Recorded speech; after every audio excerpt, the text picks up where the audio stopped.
We will first start with a short dialogue or statements by Diana and Alex.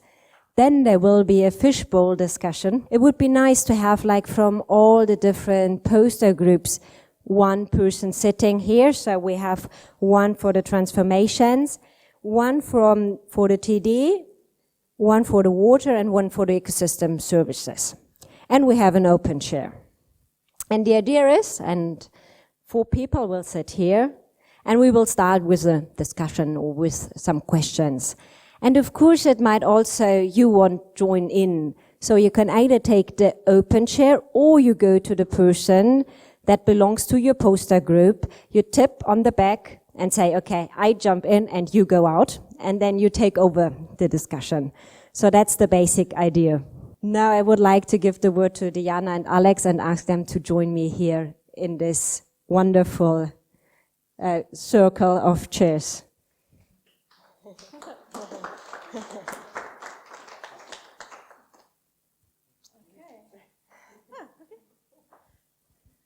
And first I have to give you some impressions from my experiences here. So unfortunately I was not able to stay here all the time, but I was here on Monday and on Tuesday morning.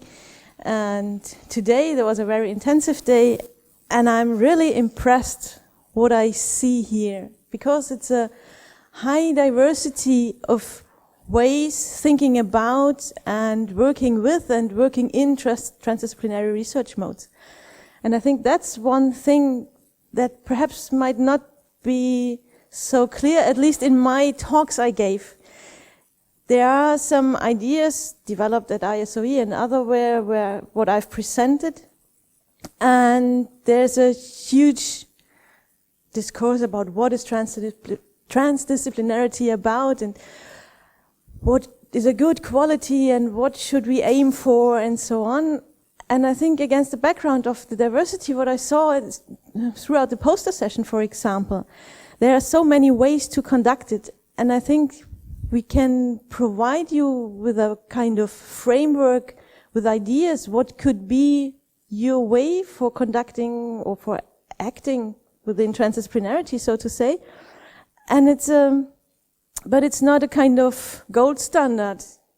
If you don't meet all expectations, so for example, the quality criteria, if you do not meet all quality criteria, then you are not transdisciplinary.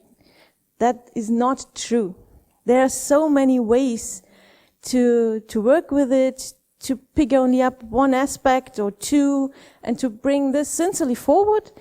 And then it's also a worthwhile contribution within research and for society and science, not only when having a full comprehension. And perhaps the background why I'm tending in the lectures to speak about the high level things, so to say, is that the projects I have been involved in during the last years were very comfortable, because the most time have been joint projects. That means that at least 3 institutions up to, 10 or 12 institutions work together on one issue.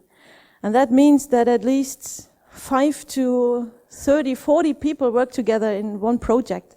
And that's a very different capacity for conducting research than having a PhD project, for example, that is funded by that is a single project, so to say, and tries to cope with all the transdisciplinary approaches and tries to take in something.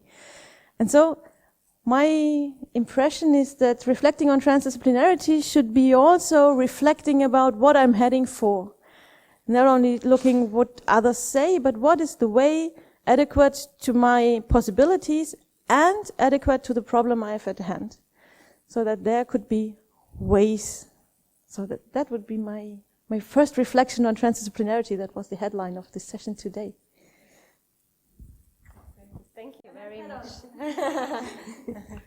Yes, so I would totally agree. I'm really also very much impressed. I couldn't participate in the workshops, but saw many of the discussions and the discussions during the lectures. So I'm really impressed about your curiosity. So this is something that you can really feel, that there's so much curiosity on each other on the projects that you have, and on yes, the engagement for transdisciplinarity. And we had, I like it that we have these very different formats, and that there was enough time, or is enough time, to discuss also the individual projects, and they are really impressing as such. Yeah. And you can see the variety that you are working in.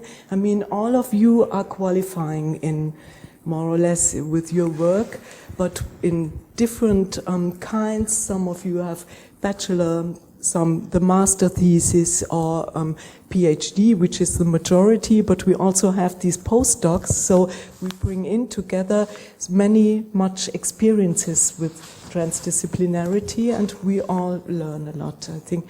So one of the aims, I think, is really, we meet it, so is to have this mutual learning process. So, and I think also, as Alexandra says, there are different ways to do transdisciplinary research, and of course it differs if you are part, with a PhD project, if you are part in a larger project. Usually in our institute at ISWE, we usually have larger projects that have different project partners.